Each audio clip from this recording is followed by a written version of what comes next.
जय हिंद दोस्तों, स्वागत है आप सभी का यूपीएससी समाधान एंड रिसर्च प्लेटफॉर्म के बालासर एनालिसिस चैनल पर। आज के जीएस ग्रैंड सेशन में हम लेकर के आए हैं कि इजराइल ने पूरी तरीके से कसम खा ली है कि अब वो हिजबुल्लाह के बाद लेबनान को तबाह करके ही रहेगा। तो दोस्तों, क्या है पूरा का पूरा मामला, आइए विस्तार से समझते हैं। जबकि इससे पहले मैंने लास्ट सेशन में भी आपको बताया था कि हिजबुल्लाह के ऊपर किस तरीके से अटैक किए गए, और ये अटैक लोगों की सोच से परे वाले अटैक थे। वॉकी टाकी अटैक, पेजर अटैक, जिसमें सैकड़ों लोग घायल हुए और बहुत बड़ी संख्या में लोग हताहत भी हुए थे। तो दोस्तों, आइए समझते हैं विस्तार से आज के जीएस ग्रैंड सेशन में क्या है पूरा का पूरा मामला। तो सबसे पहली बात तो ये है कि ये जो हिजबुल्लाह है, ये ईरान समर्थित जो शिया लोग हैं, उन लोगों का ये एक समुदाय है जो एक आतंकवादी संगठन है, और यह लेबनान में रहता है। लेबनान में ये रहता है क्यों? क्योंकि लेबनान के लोगों को इसने अपनी ढाल बनाने का काम कर रखा है। क्योंकि वहां की आबादी, यदि हिजबुल्लाह के ऊपर अटैक होता है तो लेबनानी भी मारे जाएंगे, जिसके लिए पूरी दुनिया आवाज उठाएगी। ये एक चालाकी का काम किया है इस आतंकवादी संगठन ने। मगर बात क्या है कि इजराइल ने साफ शब्द में कह दिया है कि हम हिजबुल्लाह को खत्म करके ही दम लेंगे, और गाजा को खत्म करने के बाद लेबनान का नंबर जो कि अब लग चुका है।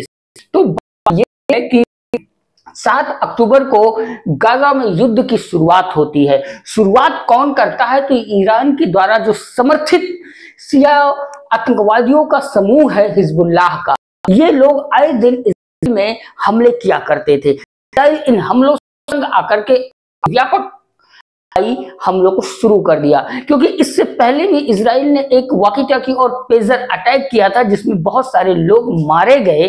अब इस वजह से बात यह है कि उसमें हिजबुल्लाह का एक नेता भी मारा जाता है, उसका शीर्ष कमांडर मारा जाता है। इसलिए हिजबुल्लाह थोड़ा सा पगला गया, और पगलाने के बाद उसने क्या किया कि बहुत सारे रॉकेट उसने इजराइल के ऊपर दागे। इजराइल ने भी कह दिया कोई बात नहीं, हम तुमको ईंट का जवाब पत्थर से देंगे, और इजराइल ने दे करके दिखाया। अब बात क्या है समझते हैं आगे। तो बात यह है कि हिजबुल्लाह ने जब सैकड़ों रॉकेट अटैक किए इजराइल के ऊपर, तो इजराइल ने शुरू कर दी अपनी हवाई हमले, और इस हवाई हमले में हिजबुल्लाह की कमर पूरी तरीके से तोड़ दी है इजराइल ने। अब बात सिर्फ हिजबुल्लाह की ही नहीं है, हिजबुल्लाह के बहुत सारे सैन्य ठिकाने जो कि लेबनान के दक्षिणी और पूर्वी क्षेत्रों में बनाए गए हैं। अब बात यह है कि जब इजराइल हमला करेगा तो लेबनानी जो नागरिक हैं वह भी मारे जाएंगे, और सेम हुआ भी यही चीज है। इसलिए इजराइल के प्रधानमंत्री बेंजामिन नेतन्याहू ने एक वीडियो जारी करते हुए ये बात स्पष्ट तौर पर कहा कि हमें लेबनान के नागरिकों से कोई समस्या नहीं है, क्योंकि वे एक मानव ढाल के रूप में हिजबुल्लाह के द्वारा इस्तेमाल किए रहे हैं। इसलिए इस तरह के मामलों से दूर रहें, ताकि हमें जो अपनी कार्रवाई करनी है हिजबुल्लाह के खिलाफ, उससे हम खुल करके कर सकें।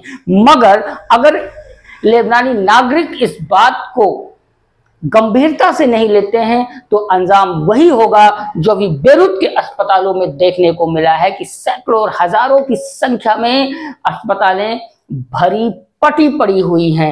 अब बात यह है कि अब लेबनानियों को समझ जाना चाहिए कि हिजबुल्लाह से वह दूरी बनाए, अन्यथा कमर तो उसकी टूटी है, इसकी तो पौड़ी ही खत्म हो जाएगी। भूगोल बदल जाएगा दक्षिण के इतिहास का, इतिहास के पूरा भूगोल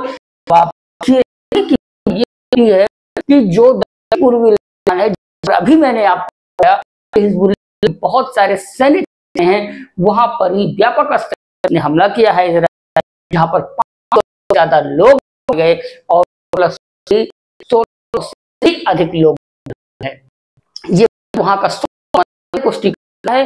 और इसी के साथ साथ बात है कि अगर हिजबुल्लाह लेबनान में इस्तेमाल नहीं बंद किया, तो जैसा कि मैंने आपको बताया कि हिजबुल्लाह कमर टूटी, लेबनान तो इतिहास और भूगोल बदल जाएगा।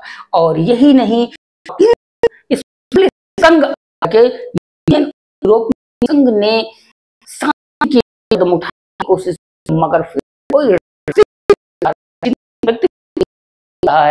किसी हम और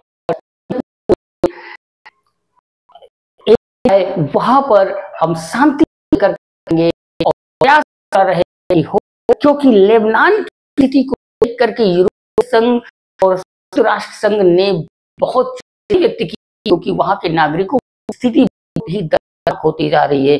जो पूर्व में जो स्थिति है वह काफी दयनीय है, दर्दनाक है और पीड़ित लोगों की संख्या बढ़ जा रही है।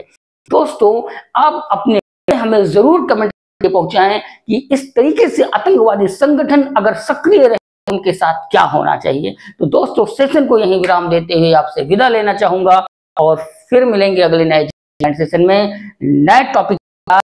तब तक आप व्यस्त रहें, मस्त रहें। तो जय हिंद दोस्तों।